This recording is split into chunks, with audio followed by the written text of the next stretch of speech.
Hi hello नमस्कार. मी स्वाती आणि स्वागत करते तुमचं माझ्या नवीन एका व्हिडिओमध्ये. सर्व ताईंना श्री स्वामी समर्थ. शुभ सकाळ ताईंनो.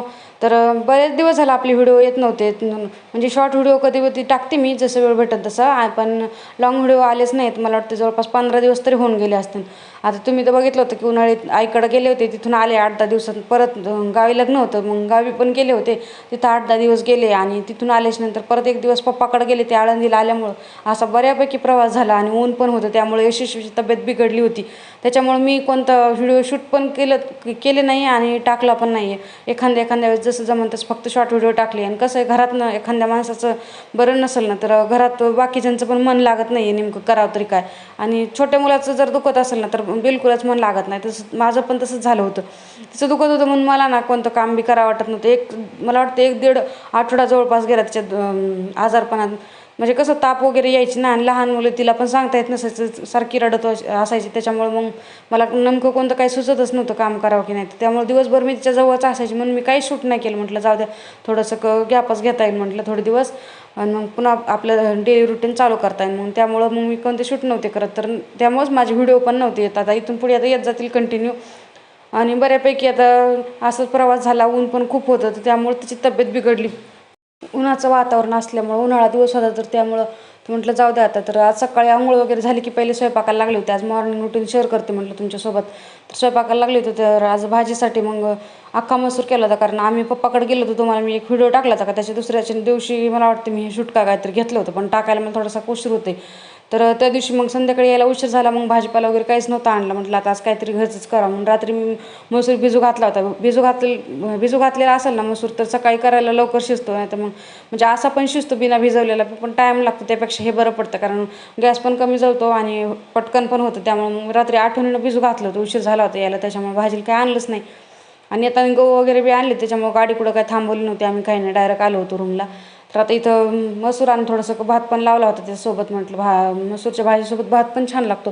तर 2 डबे लावून दिले आणि इकडं लगेच म्हटलं आता पोळ्या पण बनवून घ्यायच्या होत्या. तर मग चहा करून घेतला माझ्यासाठी. आता सध्या तर सासूबाई नाही त्याच्यामुळं, आणि एकटीसाठी चहा बनवला होता. मग तिचे पप्पा तर काय घेत नाहीत, कधीतरी घेतात तर ते उशिरा उठतात, त्याच्यामुळे त्यांचा 8:30च्या पुढे असतो. पण म्हणजे आपलं कसं कामाबरोबर सोबत कामं झाली नाही की बरं पडतं. कारण एकदा काय वेळ निघून गेली मग परत आपण घेत पण नाही. स्वयंपाक झाला की किचनपासलं सगळं कामच संपतं.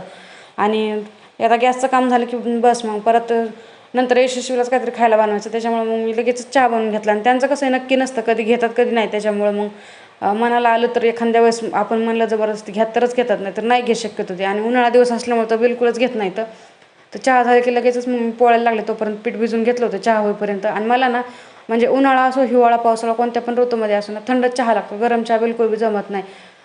उन्हाळ्यात पण असो, उन्हाळ्यात तर असं घेतेच, पण हिवाळा पावसाळा पण मला असा गरम चहा नको वाटतो. खूप म्हणजे तोंडाला पण भाजल्यासारखं होतं आणि पोटात पण गरम असं होतं. त्यामुळे मी थंड चहा घेत असते. म्हणजे चहा झाला ना तर एक काम माझं सहज एक काम होऊन जातं. कोणतं पण असो, 2-3 पोळ्या करणं हो, नाही तर काहीतरी हो, असं एक कोणतं पण काम होतं, एवढा थंड लागतो मला चहा. तर मग चहा घेतला आणि चहा थंड होईपर्यंत माझं पीठ पण भिजून झालं होतं. मग आता इथं पोळ्या पण करून घ्यायच्या होत्या. आणि हे पीठ आईने दिलेल्या गव्हाचं आहे, तर चांगल्या पोळ्या येत होत्या. म्हटलं चला आता पोळ्या करून घ्यावं. तोपर्यंत ते मसूर तो पण होतं, ते तिकडं होतं, तोपर्यंत माझ्या पोळ्या झाल्या. आणि तवा तापायला थोडासा टाईम होता, तर मग मी काय केलं, तोपर्यंत उंडे करून घेतले. असे उंडे वगैरे करून घेतले ना, तर पोळ्या करायला पण टाईम लागत नाही, पटपट होत आता. आणि आता सध्या मी असा गॅस मांडलेला आहे ना, तर त्याच्यामुळे छोट्या शेगडीवर थोडासा वेळ लागतो पहिले तवा तापायला, आणि तापल्याच्या नंतर मग पटपट होतात. तर मग तापेपर्यंत मी उंडे करून घेतले होते. मग पोळ्या करून घेतल्या आणि लगेच किचनचं आवरून घ्यावं म्हटलं. भांडी जमा करून घेतली बाकीचे. इथं आता भात पण झाला होता आणि मसूर पण शिजला होता आपला. तर इथं अख्ख्या मसूरची भाजी करायची होती. कधीतरी असं घर नसल्याच्या नंतर घरात काही पण असलं ना, कडधान्य वगैरे, तर त्याचं होऊन जातं भागत्या वेळेला. आता भात थंड होण्यासाठी लगेच त्यांचा डब्यामध्ये लगेच काढून घेतला आणि माझा पण मी वाटीमध्ये काढून ठेवला. कारण कसं आहे, हाताबरोबर कामं केली की पटपट होतात. आणि आता किचनचं आवरलं ना की आपलं कसं असतं, काम झालं ना की परत तिथं जायचा कंटाळा करतो माणूस. त्याच्यामुळे मग हाताबरोबर कामं करून घेतली ना, तर काम पण वाढत नाही आणि लवकर पण होतात.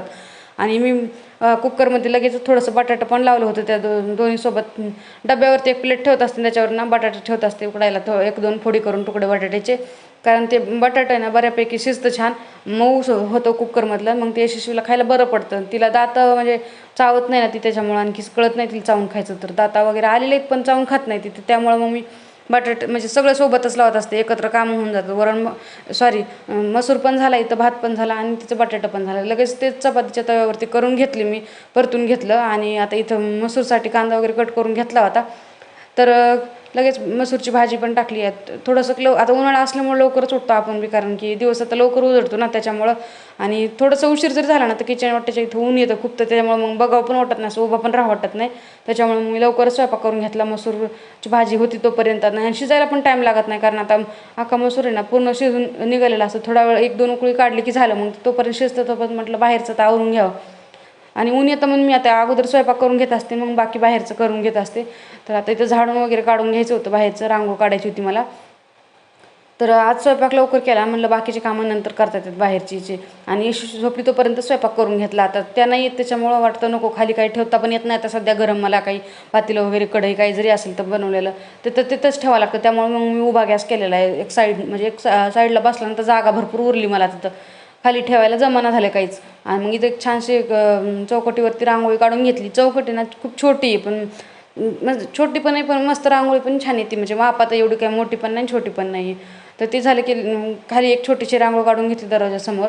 आज टिपक्याची काढली होती, कधी वेल कधी फुल कधी टिपक्याची, जशी जमन तशी. टिपक्याच्या पण बऱ्यापैकी यायच्या बरं का, पण आता थोडं थोडं म्हणजे दिवसेंदिवस कसं होतं, बदल पडतो ना, आता एवढं लक्षात नाही राहत.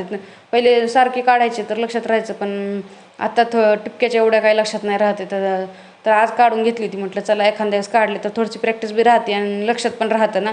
बऱ्यापैकी मला टिपक्याच्या येतात, पण आत्ता लक्षात नाही येतं सध्या. थोडं थोडं काढून बघितल्याच्या नंतर येतील लक्षात.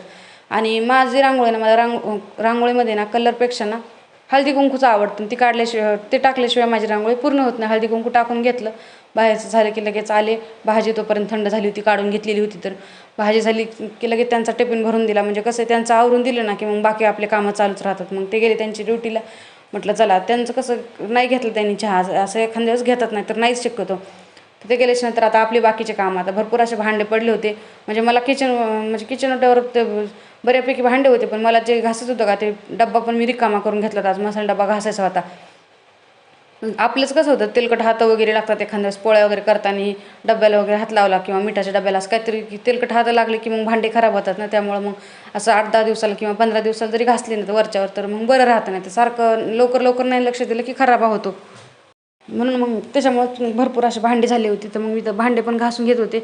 पण आज यशस्वीची अंघोळ राहिली होती, तिचं मध्ये मध्ये चालू असतं काहीतरी. तर आता तिला म्हणजे माझे भांडे होत होते, तिला म्हटलं थांब थोडंसं घेते मी तुला भांडे, थोडेसेच राहिलेत बाकी आहेत. पण कसं मुलाचं कसं असतं, घेच म्हणत होती. तर मग मी बाकीचे भांडे तसेच ठेवले ना, अगोदर तिला घेतलं. जास्त म्हणजे रडू पण नाही देऊ वाटत ना आपल्याला बी. आणि खेळत होती, पण कसं आहे तिला एखाद्याच भूक लागली वगैरे, नाही तर नसलं खेळायचं, मनात असलं तर खेळती, नाही तर नाही. तर मग चलच म्हणते, घे म्हणते, म्हणून तिच्या मनासारखं राहावं लागतं. तिच्या मनासारखं राहिलं की ती काम करू देते, नाही तर मग आपल्या मनासारखं म्हटल्याच्या नंतर मग नाही करू देत. तर म्हटलं चला, ती म्हणते तर तिला बोलत बोलत थांब थांब करत करत बऱ्यापैकी भांडे घासून घेतले. पण लहान मुलाच्या मनावर असते, म्हटलं चल जाऊ दे, घेते म्हटलं. जबरदस्ती रडवण्यात काही फायदा नाही. मग तिला घेतलं, तिची आंघोळ वगैरे बाकी होती, तिला आंघोळ घातली. तर तोपर्यंत तिनं मला पण भिजवलं होतं. तिच्या जर मनात नसेल ना आंघोळ करायची, तर ती काय करते, मनात नसेल तर आंघोळच नाही घालली. तर तिनं मला पण भिजवलं होतं. मग नंतर मी परत साडी वगैरे बदलली, म्हणजे गाऊन बदलला, साडी घातली. म्हटलं जाऊ दे आता साडी घालते तोपर्यंत. आणि एक गाऊन धुण्यामध्ये पडला होता, तर धुणं बाकी होतं माझं. आधी भांडे घासून घेत होते, गरम पाणी येते वरचं त्याच्यामुळं. तर त्यामुळं मग मी साडी घातली होती आता. आणि मग कपडे पण धुवून घेतली. साडी घातल्याच्या नंतर राहिलेले भांडे मग ते काही घेतलंच नाही सूट मी. भांडे वगैरे झाले की कपडे धुवून घेतले ना. आता इथं बेडरूम राहिली होती आवरायची, तर बेडरूम आवरत होती. आता तिचं पण आंघोळ वगैरे मेकअप वगैरे झाला होता. म्हणजे थोडासा मोबाईल लावून दे तिला. मी कार्टूनमध्ये ना स्वामी समर्थाचं तारक मंत्र वगैरे असं तर लावून देत असते, बघत बसते ती. मनात आल्यावर टाळ्या पण वाजवती. कसं आहे, दुसरं काहीतरी बघण्यापेक्षा देवाचं बघितलं तेवढे थोडंसं शब्दाच्या कानावरून जातात ना. त्याच्यामुळं तिचा मेकअप करून दिला, तिचं बघणं चालू होतोपर्यंत म्हटलं चला आपली पण बेडरूम आवरणं होती. आता बेडरूम आवरून घ्यायची होती, ती सगळी आवरून घेतली. आणि बाहेरचं किचनचं तेवढं झाडून राहिलं होतं, ते पण झाडून घ्यायचं होतं. तिच्या मनासारखं केलं तर करू देते ती मला काम. आता ते, आणि असं नाही आहे की आता मी करते तर तिला नाही करायचं, तिला ते करायचंच असतं. मी जे करेन ना काम, तिचं ते चालूच असतं. मी जी गोष्ट करेन का तिला ती करायची असते, ती बघून बघून का होईना, जमू नाही तर नाही जमू तिला. तर आता मी झाडून काढत होते तोपर्यंत ती आली. म्हणजे तिला ती करायचीच आहे. आता तिथं आतमध्ये मोबाईल बघत होती, तरी पण ती इथं आली आणि तिला झाडून काढायचं होतं. आता हा मोठा झाडू आहे, तिला कसं झाडून काढते, पण काढावंच लागणार, कारण मम्मी करते तर तिला करायचंच असते काम. आता तिचं पण चालू होतं माझ्यासोबत करणं. म्हटलं कर, जाऊ देत. नाही करू दिलं की परत रडत बसते. मग झाडून वगैरे घेतलं सगळं आणि झालं बघा. माझं झाडून झालं की तिनं पण झाडू टाकला आणि लगेच आतमध्ये रूममध्ये जाऊन बसली. तर चला ताईंनो, माझे व्हिडिओ कसे वाटतात ते नक्कीच सांगा आणि लाईक शेअर सबस्क्राईब करायला विसरू नका. आणि एक कमेंट करत जा मला माझे व्हिडिओ कसे वाटतात काय. तर म्हणून आणि आता इथे यशस्वीचं झालं की लगेचच ती आता बघा रूममध्ये पण जाते. असं तिच्या मनासारखं करू द्यावं लागतं, म्हणजे मग ती पण आपल्याला कामं करू देते व्यवस्थितपणे. आणि हा ड्रेस मी तिला बऱ्याच दिवसांनी घातला, पण आता तिची एवढी तब्येत आजारपण खराब झाली ना की पूर्ण तिचे बंद पण खाली येतात तिला. बऱ्यापैकी तर खराब झाली तब्येत त्यामुळं. तर चला ताईंनो, श्री स्वामी समर्थ. बाय.